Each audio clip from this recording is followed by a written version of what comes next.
Di video kali ini gue akan bahas ya konsep yang gue sering bahas. Sebenarnya gue bahas ini di podcastnya Deddy Corbuzier.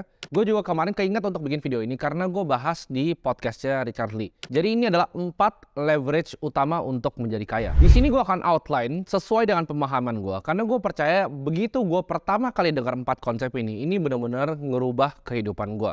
Dan gue harap ini juga bisa ngerubah kehidupan kalian. Konsep ini sebenarnya gue pinjam dari salah satu investor legendaris favorit gue yaitu Naval Ravikant. Dia adalah mantan CEO dari AngelList. Itu site di mana lu bisa angel invest di banyak startup. Dan dia juga adalah investor awal di dunia cryptocurrency. Konsepnya gue pinjam dari beliau, tapi gue akan tambahin beberapa pemahaman gue tentang konsepnya. Archimedes punya quote ya, "Give me a lever long enough dan gue akan gerakin dunia." Maksudnya apa? Di hidup ini kita harus ngerti konsep paling powerful ya di hidupan manusia adalah leverage. Kalau kita ngerti cara pakai leverage dan 4 spesifik leverage ini, gue yakin hidup kalian akan berubah. Konsep dari leverage ini sendiri adalah menurut gue pribadi pemisah dari orang miskin dan juga orang kaya. Orang miskin tuh nggak ngerti konsep leverage, orang kaya ngerti. Orang selalu bilang ya, kalau kalian mau sukses adalah kalian kerja keras. Ini gue selalu ngomong di banyak video gue.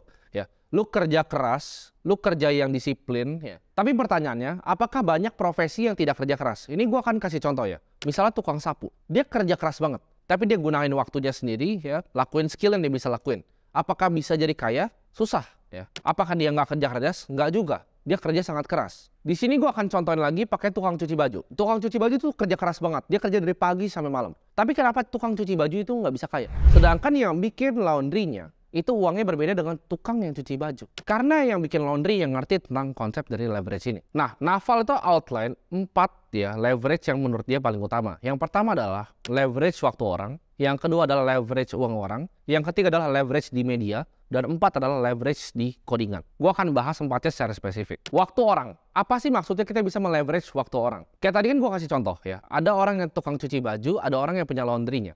Orang yang cuci baju itu bekerja untuk orang yang laundry-nya. Orang laundry-nya kasih gaji ke orang yang tukang cuci baju untuk ngerjain kerjaan yang dia nggak mau. Ini konsep paling lama dalam sejarah manusia. Ini udah terjadi lama sebenarnya dari zaman kerajaan. Di mana zaman dulu kerajaan itu pakai perbudakan untuk memaksimalkan leverage manusia ini. Sekarang sistemnya adalah dengan mempekerjakan orang dengan memberikan gaji yang layak. Tentu aja zaman sekarang kita nggak bisa lakuin yang namanya sistem perbudakan. Sebenarnya sama seperti karyawan zaman sekarang. Kalian menukar waktu kalian untuk uang. Ya, jadi waktu kalian, expertise kalian, skill dan tenaga kalian tukar untuk mendapatkan uang. Intinya adalah kalian menukar output produktivitas kalian untuk uang. Ini gue kasih contoh di sini. Jadi ini kan kemarin gue bikin ide, ya udah gue akan bikin syuting set di ruang tamu apartemen gue biar sedikit lebih beda. Tapi gue nggak akan pernah punya waktu untuk ngedit videonya, untuk nge-setup lighting di sini, untuk nge-setup kamera. Jadi yang gue lakukan adalah gue mau pekerjakan seorang editor dan videographer. Itu adalah leverage yang pertama. Gue manfaatin leverage yang pertama, yaitu waktu orang. Gue nggak punya waktu untuk edit karena gue tahu waktu gue itu lebih berharga. Ya, edit itu bisa lama 6 jam sampai misalnya 9 jam. Gue nggak punya waktu 6 sampai 9 jam untuk di depan komputer. 6 sampai 9 jam gue lebih baik gue alokasikan di tempat yang lain. Nah, ini konsep lagi dari Naval. Kalau lu mau jadi orang kaya, yang lu jaga adalah waktu lu, bukan uang lu. Gue ulangi sekali lagi. Kalau lu mau jadi orang kaya, yang lu jaga adalah waktu lu, bukan uang lu. Lu akan mengerti ini nanti di level yang lebih tinggi. Kenapa? Karena di saat lu menjaga waktu lu, uang itu gampang ya. Uang tuh banyak banget di mana-mana. Sedangkan waktu kita semua sama. Lu mau tukang beca sampai direktur keuangan, itu sama waktunya 24 jam. Jadi yang lu jaga adalah waktu lu. Nah, gimana caranya? Lu mendelegasi, ya. Lu belajar leadership, lu belajar bikin tim, lu punya karyawan, lu punya sistem yang bisa kerja untuk lu. Bisa nanti ya. Kalian ini video ini mungkin di-up di saat gue udah lagi jalan-jalan di Eropa. Tapi artinya apa? Gue udah pernah melakukan ini ya. Bahkan yang ngedit bukan gue, yang ngupload itu bukan gue. Tapi kalian bisa menikmati videonya. Itu adalah leverage yang gue pakai yang pertama, yaitu leverage dari waktu orang. Kita lihat contoh perusahaan besar ya. Kita contoh seperti Microsoft. Apakah Bill Gates itu dia melakukan day-to-day operationnya semua? Masih coding untuk bikin software? Jawabannya enggak. Dia udah super high level. Dan dia punya direksi dan punya komisaris ya. Dia punya board of directors yang udah memang kompeten. Mereka udah tahu, oke, ini Microsoft kesini, kita akan lihat nih, oh ini OpenAI kayaknya bisa digabung sama Bing. Kita akuisisi, kita ambil, kita masukin. Bahkan dia udah nggak masuk di dalam decision makingnya sebagai pemegang saham. Itu udah level leverage tertinggi. Dia udah punya tuh semua waktu-waktu orang itu ya. Sampai ke paling bawah. Sampai Microsoft kalau butuh telepon CS pun udah lengkap. Ya, jadi itu leverage pertama yaitu waktu orang. Nah, di sini gue mau kasih konsep yang kedua yaitu leverage dari uang orang. Banyak banget dari teman-teman di sini yang mungkin lihat konten gue dan bilang, "Oh, gue nggak punya modal bang untuk bikin bisnis. Oh, gue nggak punya modal untuk ini, gue nggak punya modal untuk itu." Kalian harus tahu uang itu sangat amat banyak di dunia ini. Dan uang itu nggak akan habis. Karena seperti kita tahu, uang itu dicetak dari angin oleh Federal Reserve. Jadi kalau kalian nggak ngerti sistemnya, uang itu sebenarnya banyak banget. Tinggal gimana caranya kalian bisa manfaatin uangnya orang. Kalau kalian masih ngomong, mau bikin bisnis tapi nggak punya modal atau nggak ada yang modalin, kalian belum ngerti konsep leverage yang kedua, yaitu gimana caranya kita bisa meleverage uang orang. Ini gue akan kasih penjelasan simpel ya. Buat kalian yang memang ngerti investasi saham secara basic, kalian tahu perusahaan itu kenapa menerbitkan saham. Karena in order untuk melakukan capital raise atau perusahaan itu mau ngambil modal, ya ada dua caranya. Dia terbitkan hutang atau dia terbitkan saham, ya. Sebagian kecil dari bisnisnya dia jual. Jadi itu caranya. Mainly ada dua caranya, yaitu kita bisa berhutang atau kita melepas equity yang kita punya. Jadi that's why Naval selalu bilang, kalau kalian mau jadi kaya, kalian harus punya a piece of a business. Kalian harus own equity, karena itulah yang nantinya bisa bikin kalian jadi kaya. Kalian cari Forbes Indonesia, ya top 50 itu semua punya hampir perusahaan TBK. Ya ada beberapa yang private, tapi rata-rata semuanya punya perusahaan terbuka yang dilisted di Bursa Efek Indonesia. Karena mereka punya bisnis mereka bikin saham. Mereka own a piece of their equity. Ini gue akan kasih contoh ya. Misalnya kita mau bikin stand jus jeruk. Gue ngomong asal karena gue suka jus jeruk. Let's say untuk bikin sebuah stand jus jeruk yang proper, kita butuh modal misalnya 40 juta. Nah, kita nggak punya uang sama sekali. Tapi gue yakin nih jus jeruk gue tuh beda. Konsepnya beda dan gue bisa marketing ini dengan TikTok dan cara yang lain. Ya. Jadi caranya gimana? Gue akan melakukan yang namanya fundraise. Ya, gue cari seorang investor. Carinya di mana? Banyak. Kalian bisa cari di mana-mana. Karena banyak banget orang yang punya uang nih, nggak punya waktu. Dia mau uangnya berkembang. Dia mau invest di bisnis. Dia mau invest di bisnis private, di bisnis yang menjanjikan. Jangan bilang, oh bang, tapi nggak ada yang mau invest di stand jeruk gue. Ini contoh aja. Lu bisa pakai bisnis apapun. Misalnya lu butuh modal 40 juta untuk mulai jualan.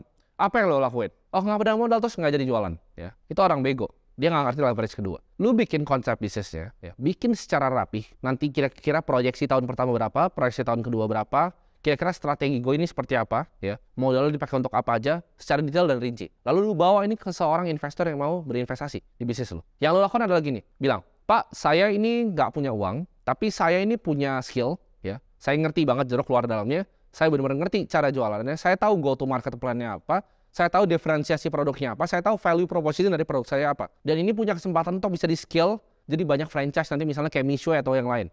Ya, ini potensinya besar, Pak. Lalu tapi saya nggak punya modal. Dan saya butuh startup capital 40 juta untuk mulai ini. Gimana kalau kita partneran?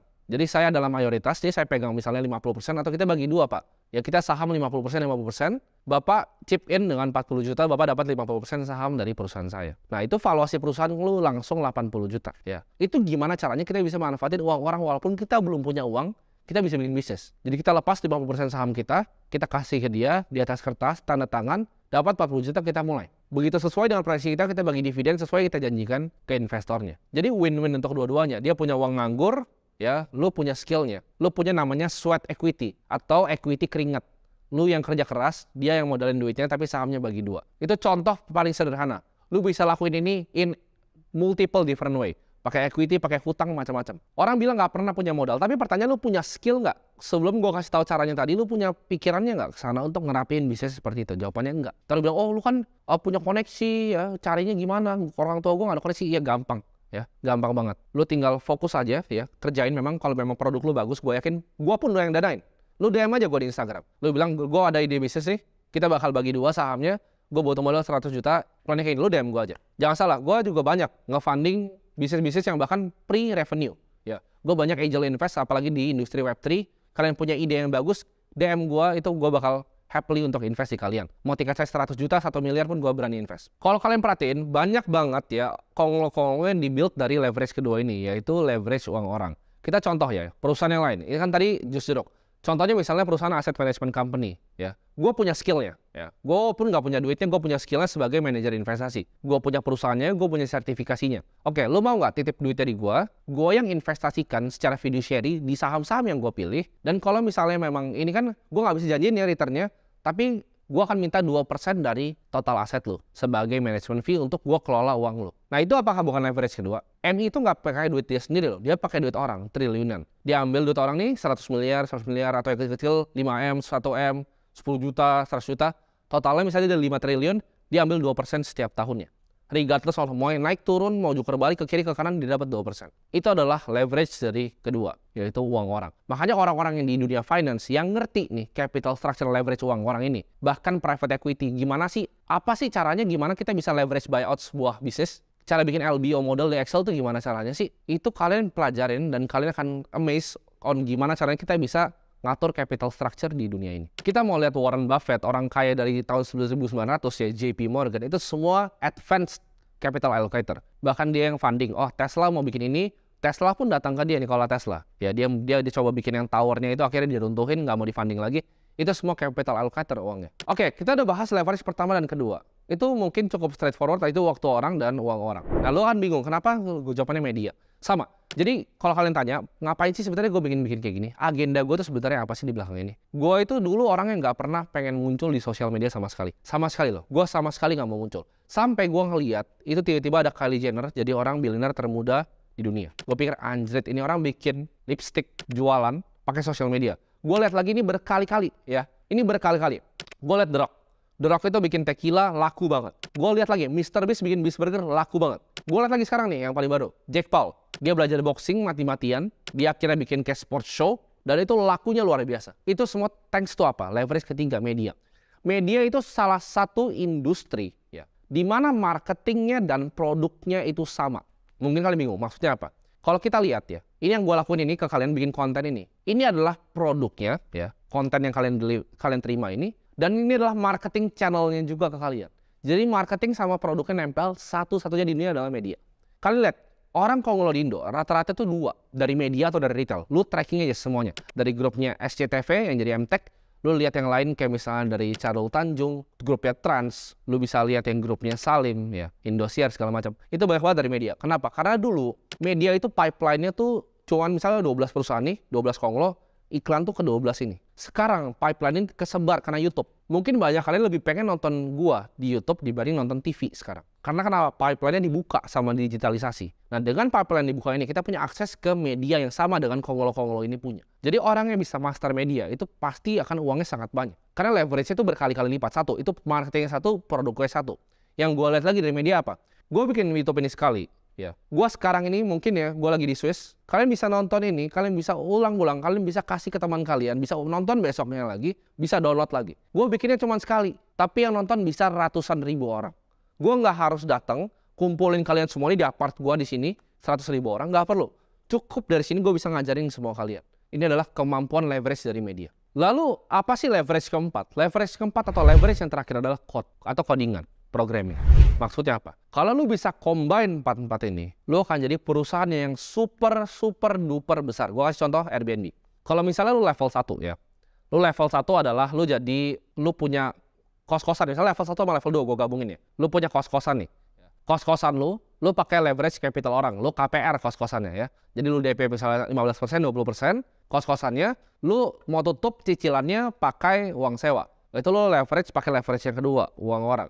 Lu juga punya property manager ya, jadi yang datang untuk check-in, lu sewa, mereka nggak rusakin barang, bener-benerin. Ada 1 atau 2 orang, itu pakai waktu orang. Lu pakai leverage 1 dan 2. Tapi kita lihat orang yang bisa dapat 4-4 ya. 1, dia punya waktu orang, dia punya uang orang, dia punya media, dia punya codingan, yaitu Airbnb. Airbnb itu nggak punya satupun rumah orang. Dia pertama fundraise capitalnya pakai uang investor, dari angel round, pre-seed, series A, B, C, D, E, sampai di akhirnya IPO. IPO pun ngambil uang dari publik, itu uang orang semua. Karyawannya berapa ratus, berapa ribu bahkan. Dia pakai waktu orang banyak banget remotely ya. Dia pakai uang orang untuk fundraise, dia pakai waktu orang. Dia pakai apa lagi? Dia pakai media. Orang ngomongin terus. Bahkan medianya udah bukan medianya dia udah 1 step di atas. Orang yang ngomongin produknya ke orang-orang lain. Oh, gue kemarin ke Jepang biar murah pakai Airbnb. Oh, gue kemarin ke Bali film biar murah pakai Airbnb. Orang bahkan ngomongin tentang produknya dia. Dan keempat, dia punya codingan. Dengan dia naik ke level ke atas ke aplikasi, punya piramida lengkap. Yang dia lakukan ada apa? Dia nggak punya semuanya. Dia nggak punya rumah. Dia nggak pernah punya villa. Tapi dia paling banyak villanya. Villa orang yang dia pakai, orang yang listing sendiri, orang yang ngomong sama orangnya sendiri, orang yang bayar sendiri. Dan dia ambil komisi semuanya. Lu mau lihat Uber? Lu mau lihat Gojek? Gojek itu nggak punya loh. Nggak punya motor, kecuali ya sekarang ada beberapa lah dia kasih. Cuman dia dulu nggak punya motor, Gojek. Uber itu nggak punya mobil. Grab itu nggak punya mobil loh. Itu mobilnya orang. Cukup apa? Codingan aplikasi, punya medianya sendiri, punya waktu orang, karyawan, punya uang orang dari investor. Jadi kalian ngerti kan? Konsepnya kalian ngerti 4 ini. Jadi yang gue lakukan dalam sebuah bisnis, ya at least kalau nggak dapat 4 ya dapat 3 lah. 3 ini gue lakukan. Bahkan sebenarnya 1 atau 2. Ya, lu gabung 2 aja, asset management sampai sekarang cuma 2. Tapi kalian perhatiin, mereka udah mulai ekspansi leverage aset management ya. Yang tadi gue bilang bisnisnya cuma 2% management fee. Sekarang mereka banyak yang bikin podcast. Mungkin kalian tahu siapa yang gue ngomongin. Mereka mulai bikin podcast. Ngapain? Pertanyaannya, ya kan? Kan duitnya udah banyak. udah 40 triliun. Kenapa harus perlu media? Ngapain bikin podcast? Karena mereka mau pakai leverage yang ketiga. Ngapain bikin aplikasi sendiri? Kenapa nggak lempar di apart aja semua? Mereka mau dapat yang codingannya juga. Jadi semua orang kaya, semua konglo di Indo tahu gamenya ada 4 ini. Ya, manfaatin waktu orang, manfaatin uang orang, manfaatin media, dan manfaatin codingan. Lu master 4 leverage ini. Gue yakin setelah nonton video ini lu bisa kuasain dunia. Semoga bermanfaat videonya untuk kalian semua.